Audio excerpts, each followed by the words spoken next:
Bakunzi bacu b'Isaro Life TV twongeye twagarutse.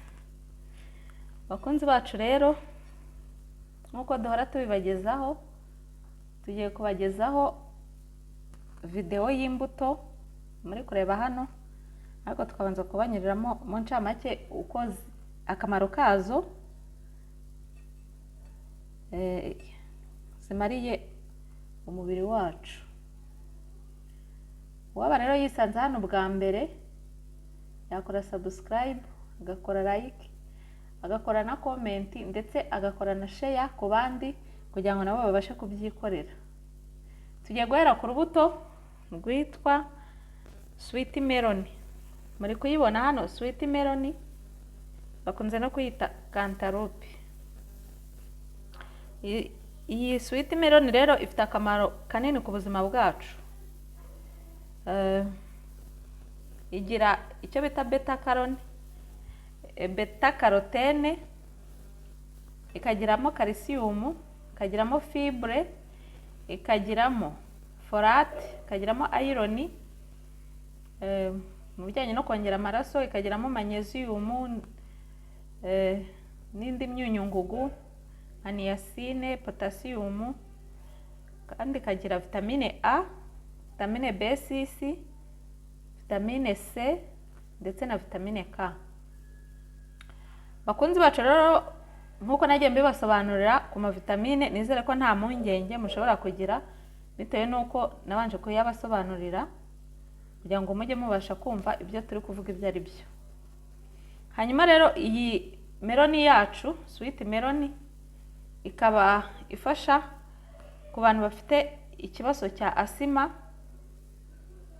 ndetse no muri zimwe no muri ku bantu bafite kanseri zimwe na zimwe, ikabasha kubafasha cyane mu mubiri. Igafasha n'abantu bafite umuvuduko w'amaraso, igafasha ku bantu bafite constipation, ifasha uruhu kubera ya vitamine C twabonye, ifasha uruhu gusa neza. Ikindi ituma umuntu asinzira neza iyo wayikoresheje, ifasha n'imitsi yumva ndetse igafasha n'ubwonko, isukura ubwonko ku buryo umuntu abasha gutekereza neza. Njye narababwiye ngo utuntu dutuma umuntu amera neza twose nzajya ntubagezaho, mwebwe mukomeze munkurikirane gusa nzajya mbibagezaho. Iraboneka ahantu henshi ku masoko atandukanye, wifuza kuyikoresha ntabwo wayibura. Ikindi ahantu umuntu ashobora kuyitondera ku bantu bafite nk'ikibazo cy'impyiko, bayifata ku rugero ntibayifate ku bwinshi kubera ko ntabwo byaba ari byiza kuyikoresha cyane. Bakunzi bacu rero tukaba turi buze kuyivanga n'aka kantu bita peas. Ndavangamo kano kantu bita peas nako kagira calcium, kakagira fibre, kakagira folate na iron, kakagira n'ibyo bita flavonol, kakagira za potassium na riboflavine, kakagira vitamine B6, kakagira vitamine C, kakagira na vitamine K. Biba bijya kumera kimwe, niyo mpamvu nashatse kubivanga kugira ngo tuze kugira uruvange rumeze neza. Kano kabuto rero kakaba gafasha mu kugabanya ibiro, nako kakarinda ibyago bya kanseri kugira ngo bidahungabanya umubiri. Ishaka nko kugufata ukoresha kano kantu ntabwo igira ubukana nk'umuntu waba udagakoresha, cyangwa se uyifite irakugabanyiriza mu buzima bwawe, ntibikomeze kuko ntibe yakubangamira ku rugero ruri hejuru. Ikindi kano kabuto nako gafasha ku bantu bafite hypertension, za diabete ndetse no ku burwayi bw'umutima. Nako gakorana nako kuri constipation, gakora n'imyanda mu mubiri. Mbega n'urubuto rufite akamaro cyane, ndetse n'ibinure bibi byo mu mubiri karabisukura. Urumva ko nako ni ingirakamaro ku mubiri wacu mukarebe neza, bakita piyazi kajya komera nka za pome ariko ntabwo ari pome. Mukarebe neza ko kaba kameze, ntabwo kameze nka pome neza. Tukajya rero no ku rundi rubuto rw'agahebuzo bita apriko. Apriko nazo muri kuzibona hano, ndibuvangemo. Apriko nayo ikaba igira icyo bita alpha carotene ndetse na beta carotene, ikagiramo calcium, ikagiramo chloride, ikagiramo copper, fibre na za folate na iron. Ni ukuvuga ngo ifite imyunyu ngugu myinshi cyane, iyi mureba hano bita apriko. Apriko rero impamvu nayongeyemo, nashakaga yuko uru ruvange ruza kuba rwujuje ibyangombwa bihagije. Apriko rero ifite mu myunyu ngugu nayo igiramo za phosphore, potassium, selenium. Ni ukuvuga ngo kano kabuto wakariye, narababwiye ngo hari imbuto ushobora kurya ukagira ngo wari inkoko ntagire icyakurusha. Uru narwo rugiramo selenium iboneka mu nkoko. Ni ukuvuga ngo waruriye ntabwo wakwifuza kurya inkoko, wariye inkoko ntacyo yaba akurushije. Hakabamo za sodium, za zinc, hakabamo vitamine A, hakabamo vitamine B1, hakabamo vitamine B2, hakabamo vitamine B3, hakabamo vitamine B6, hakabamo vitamine E, hakabamo vitamine K. Uru rubuto rero akamaro rufitiye umubiri wacu ni ukuvuga ngo rurinda ubuhumyi. Rurinda ubuhumyi, muri make rufasha ku maso cyane mu kureba, ku buryo amaso yivugurura ukongera ukareba neza cyane. Rukora ku maso cyane, bigatuma n'imitsi ikora neza. Izi mbuto zombi rero tujya kuzikoramo uruvange, twongeyemo n'amata. Amata nayo murabizi akamaro kayo, kugira ngo ize kuba ari uruvange rumeze neza cyane, ibyo twita smoothie. Bakunzi bacu rero mukurikirane uko tugiye kubigenza. Ndahera kuri iyi sweet melon, bijya kumera nk'igihaza kuko n'imbere habamo imbuto.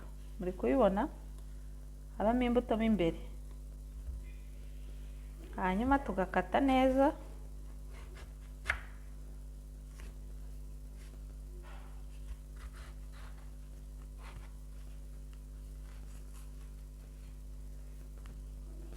tukanza tugakuramo za mbuto.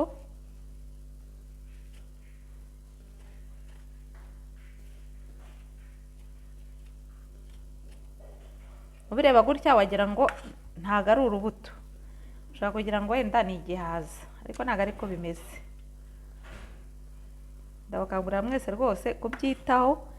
Hari ibintu bamwe baba badasobanukiwe ukaba warucaho ukigendera, kandi rufite akamaro umubiri wawe.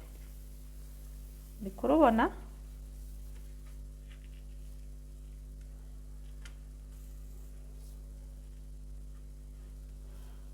Hanyuma tukaruhata muri ubu buryo.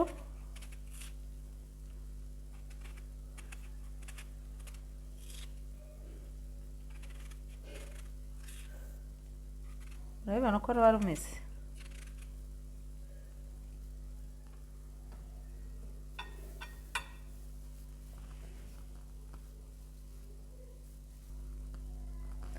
Twarangiza tukadukataguramo duto duto,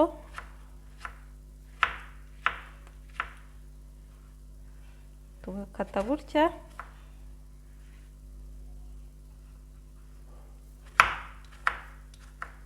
Tugakatagura,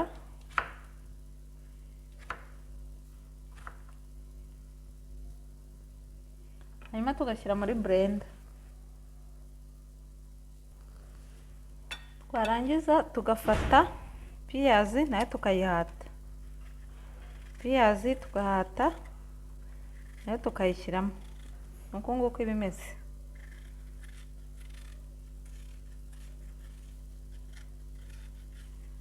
Tukayihata, urabona yuko imbuto nyinshi ziba zifite akamaro ubuzima bwacu, ariko tuba tutabyitayeho. Kuvuga ngo rero ukoresha nk'uru rubuto uba wizeye yuko imyanda wayikuye mu mubiri, ugiye kwisukura hanyuma ukamera neza. Twarangiza tugakata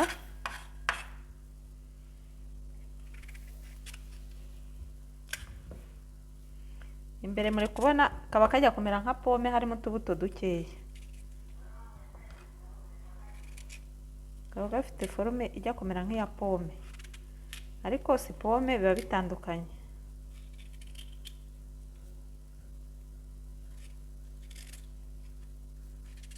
uri kubibona? Hanyuma tugakatamo duto duto,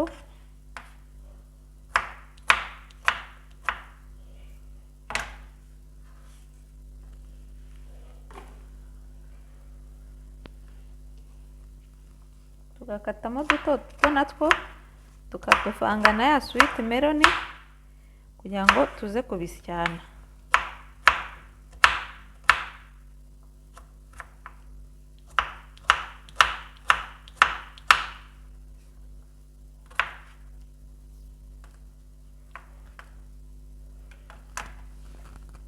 Hanyuma twamara kubikatagura tugashyira nabyo tukabishyira muri blender.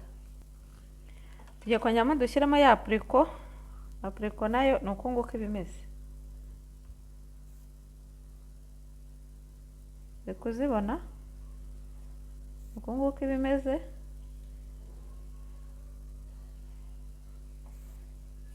Tukayikuraho ibishishwa by'inyuma.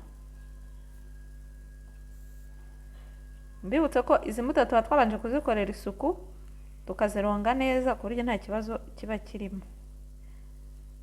Tuba twabanje kuzikorera isuku kugira ngo tubone uko tubitegura neza twitonze. Tukazironga hanyuma tukabona kuzitegura. Muri kuyibona rero apricot nayo uko niba imeze. Ndabibakumbuje ku muntu utarayiryaho, azaryaho azambwira uko niba imeze.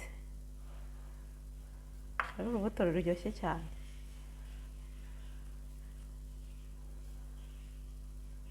Bibutse ko iyi wayiriye itureba nk'umwana muto kabisa, irakuvugurura mu buryo butangaje, gatuma ureba neza, imitsi yawe igakora neza. Ko mutari kwitegereza, harimo utuntu tumeze nk'imitsi y'umuntu tuba turimo gutya, tugiye dukoze nk'uko imitsi y'umuntu ikoze.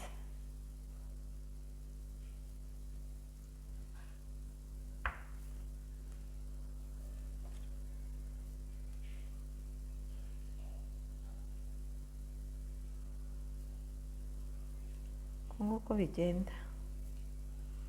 Hanyuma akazitonora zose, hanyuma tukaza kuzivanga. Twifashishije enye kugira ngo bize guhura n'iriya quantité twakoresheje yose. Hanyuma tubikatagure. Imbere muri uru rubuto rwa apricot aba harimo urubuto. Kuno rumeze, harimo urubuto rumwe ruteye gutya.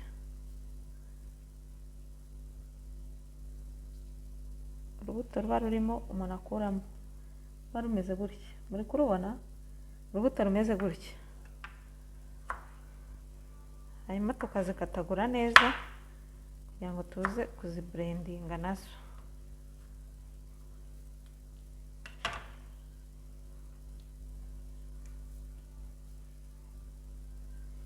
Rero ufite ingufu, ubona ruhiye gutya ngo ujye ngo wapfa kurushishura uko wiboneye, ntabwo bikunda.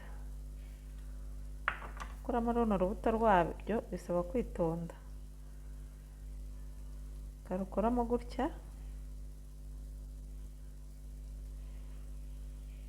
Bakunzi bacu, ibi ni ibintu witegurira uri mu rugo,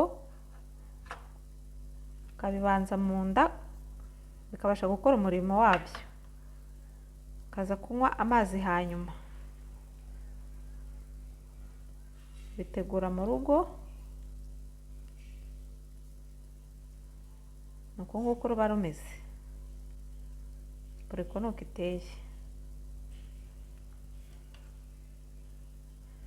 Hanyuma nabyo tukabishyira muri blender kugira ngo tuze kubisyana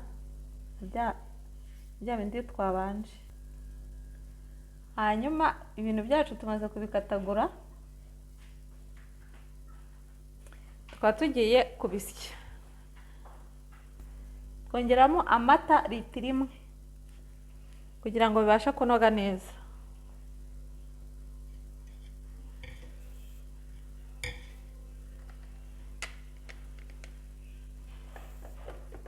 Akaba ari uruvange rumeze neza.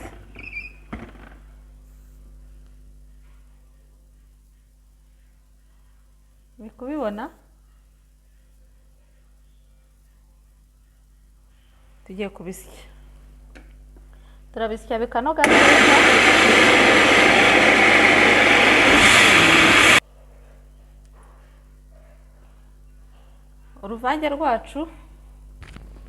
Uruvange rwacu ruranoze. Ubu twarusuka mukareba uko biba bimeze. Bari ibintu bimeze neza cyane. Tugiye kubisuka kugira ngo murebe.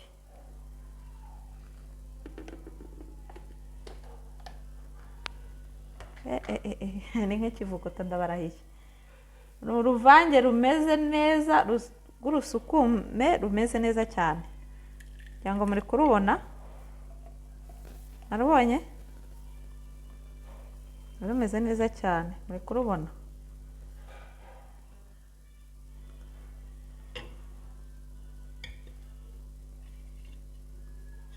Muri kurubona? Vitamine zose zujuje ibyangombwa. Kugira ngo mwarubonye. Namwe muzabigerageze murebe. Bakunzi bacu rero, nuko nguko bivamo bimeze. Murabibona ni ibintu bimeze neza cyane. Nukuvuga ngo iki kirahure rero umaze kukinywa mu gitondo nta kindi kintu urashyira mu nda, ni ibintu bimeze neza cyane. Muri kubibona nawe wabasha kubyikorera. Ni ibintu bimeze neza kandi bikakugirira akamaro.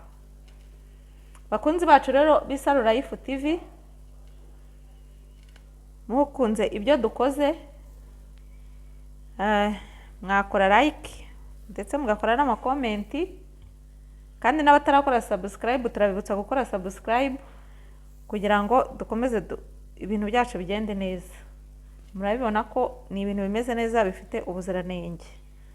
Konsoma biri fresh, nta handi hantu nyuze, nta vitamine zirimo ahangaha zonyine zirahagije kandi namwe mwabibonye ko ari ibintu biba bimeze neza cyane.